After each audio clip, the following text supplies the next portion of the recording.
بسم اللہ الرحمن الرحیم۔ پیارے دوستو، شرح میں تو عامل کے اجراء اور سبق میں خوش آمدید، مرحبا۔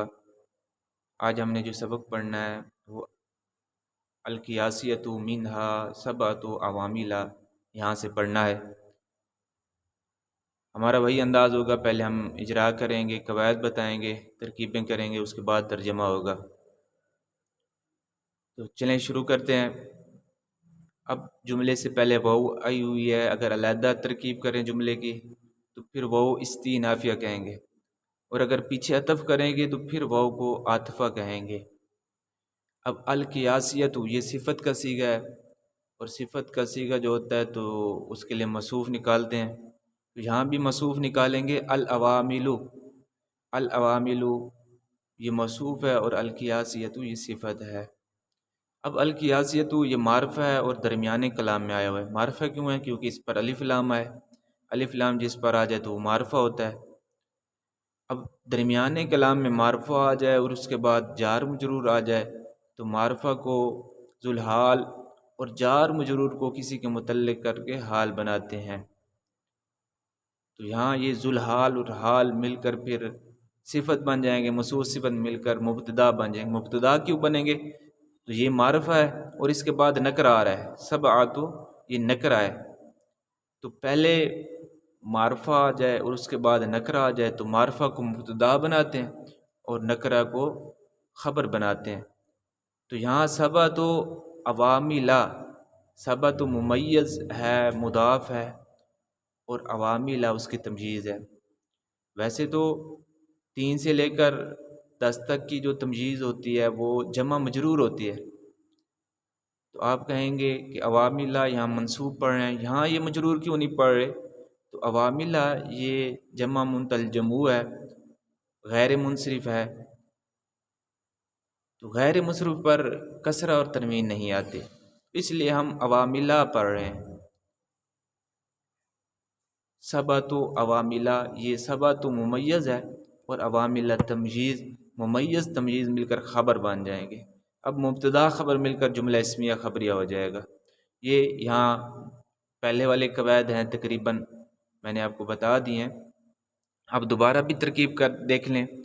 وہ استئنافیہ القیاسیہ تو یہ صفت ہے، موصوف مقدر ہے العوامل، اور پہلے اس کو ذوالحال بنائیں گے۔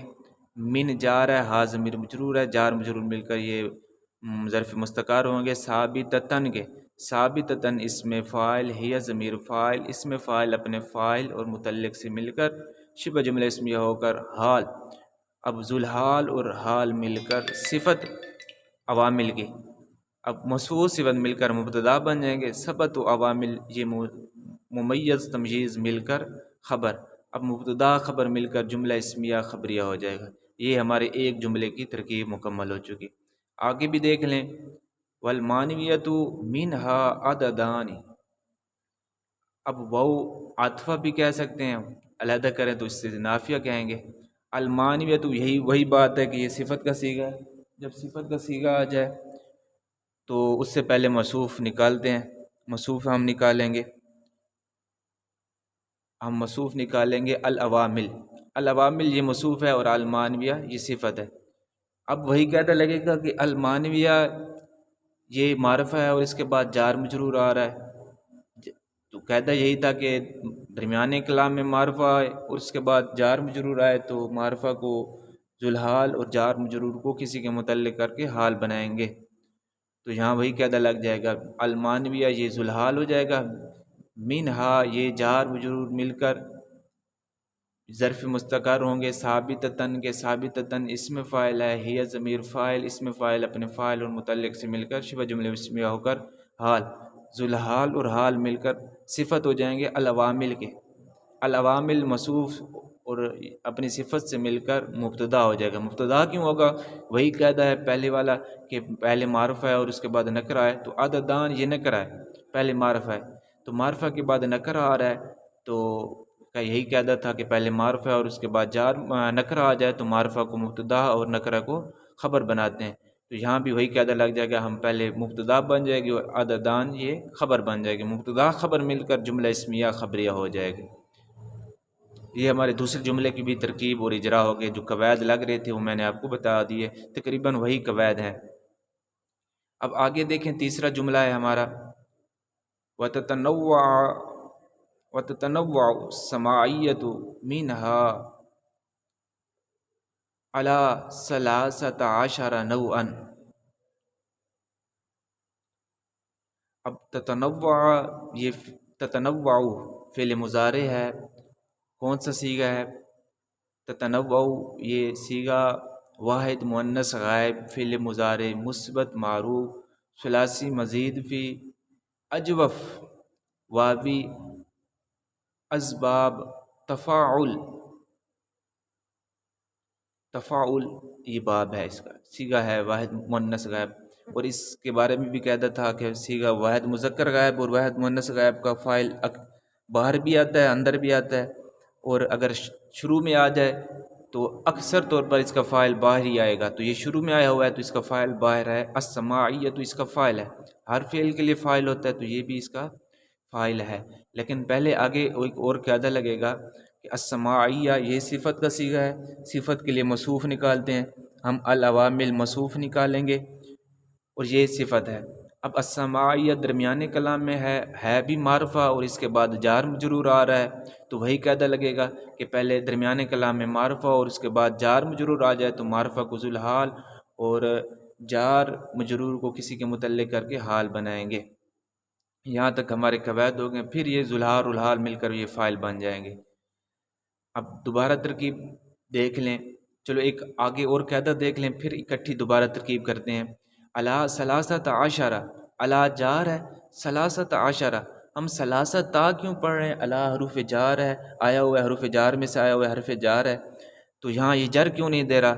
علی 13 پڑھنا چاہیے تھا۔ تو اس کے بارے میں یہی قاعدہ ہے کہ جو ہیں 11 سے لے کر 19 تک جو اعداد ہیں ان کے دونوں جز مبنی بر فتح ہوتے ہیں، دونوں جز مبنی بر فتح ہوتے ہیں، 11 سے لے کر 19 تک کے اعداد، تو یہاں یہ مبنی بر فتح ہے، 13 بھی فتح دے رہے ہیں اور 10 بھی فتح دے رہے ہیں، اور ان کی جو تمجیز ہوتی ہے 11 سے لے کر 99 کی تمجیز وہ مفرد منصوب ہوتی ہے، تو نوعاً یہ مفرد منصوب ہے، یہ اس لیے مفرد منصوب ہے کہ یہ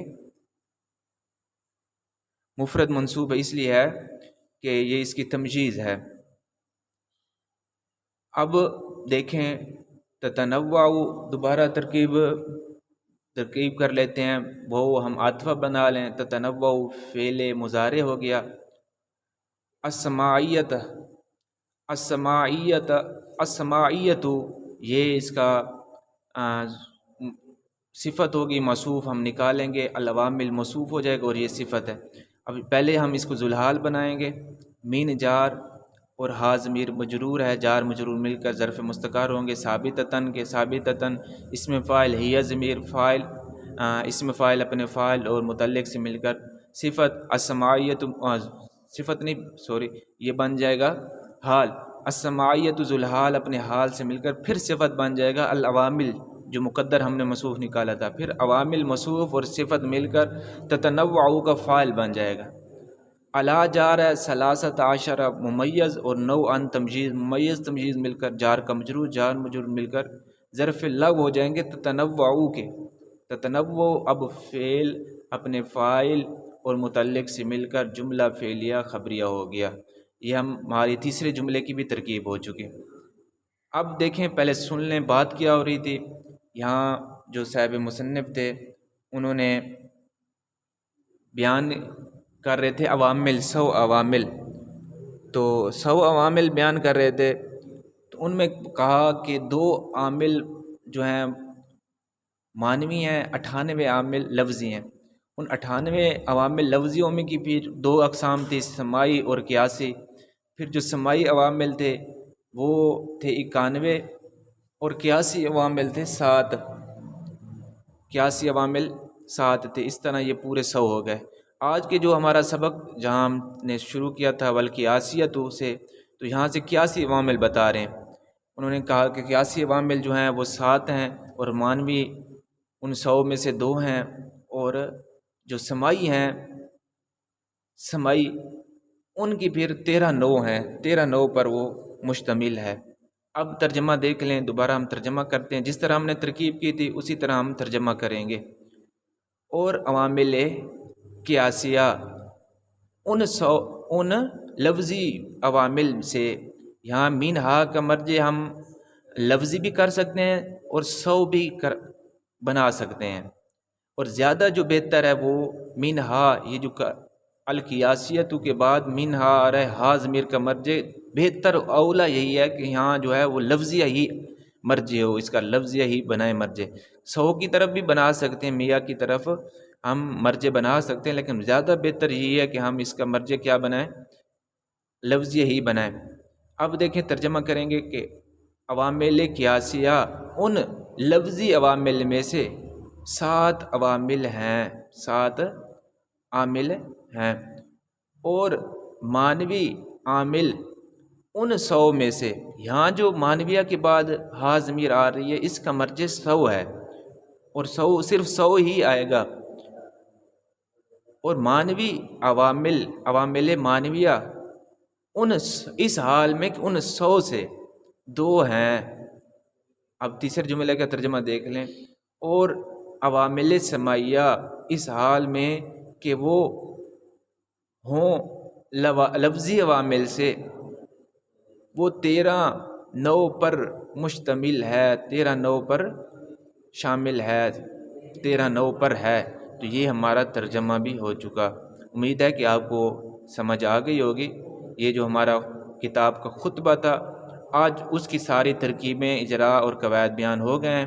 انشاءاللہ اگلے سبق میں النوع الاول سے ہم سبق شروع کریں گے۔ تب تک اجازت، السلام علیکم ورحمۃ اللہ۔